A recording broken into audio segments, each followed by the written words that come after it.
Hey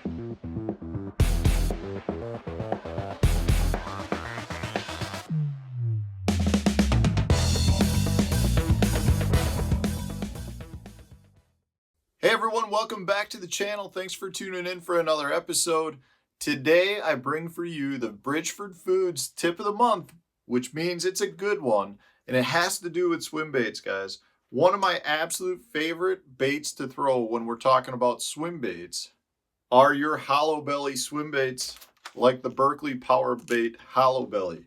This or some of the big Bass Trick style baits. You know what makes these so special is that they're actually hollow. You know, there's a gap in the back end, if you can see it here. So when they're formed, they're almost formed like a tube bait. And what that does is it gives you an extremely natural presentation. It swims better than most swim baits, and it has that air chamber in it, which just allows it to have a different motion. And I know a lot of people love to fish these on big swim bait jig heads like that. But one thing I've never liked about that is when you hook a big swim bait in that, in that swim bait like this, it just looks weird to me. You've got two eyeballs and it just doesn't seem to jive right. It works really well, but one other issue you have with it is you end up using a lot of baits when the bite is good. Your hollow bellies will rip off of a big jig head. Well, one thing that I like to do that will save you baits, you will catch a pile of fish on each bait, so it's going to save you money, and it's really easy to rig up, and I think you get the best look and the best presentation out of it. This is something out of my personal playbook. I've never seen anyone else do this, but it's how I rig my hollow belly swim baits. So I'm going to show you what I do. I take a pair of scissors, and I'm going to make a small cut on the belly. So I've made one small cut, probably a 1/2 inch long. Hopefully you guys can see it.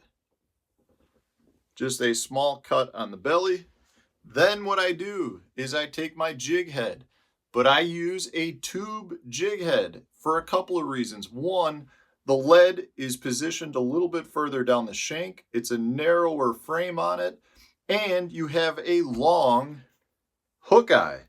Well, a tube jig hook, like the ones that I like, the Berkley Fusion 19, they come with a longer hook eye because when you go to put it inside of a tube, it needs to puncture through the plastic.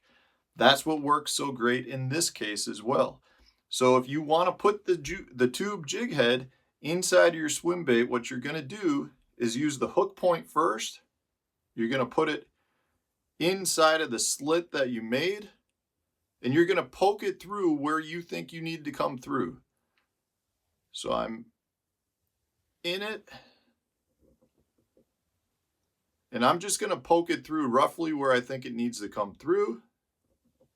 So I've poked it through, but now I'm going to slide the whole hook into the belly and slide the jig head now up to the nose. And I'm going to come through right on the nose, poke it through, slide the back end in a little bit. And there you go, guys. That is, in my opinion, the most natural looking swim bait on the market. The way you can rig it, you get an extremely natural presentation, a great swim, and you've got weight that is now transferred down the head a little bit more, so that when you kill it, instead of the bait falling with the jig head like that, you'll get a little bit more glide out of it. It looks so much more realistic. It's just one of my absolute ways to rig a hollow belly swim bait, and it looks fantastic. It's much more compact, and when you go to catch fish on this, the bait's not going to rip up now. The hook is just going to be in there. You're not going to be pulling the bait down the shank of the hook. You will catch 10 times the number of fish on this one bait than you would catch on another bait that's rigged just on a standard jig head. Makes a big difference, guys. Bridgeford tip of the month. Thanks for watching. If you want more good tips like this, continue to tune into the channel. Subscribe to the channel if you haven't done so already. Hit the like button, share it on your social media, and come back for tomorrow's video. Thanks for watching.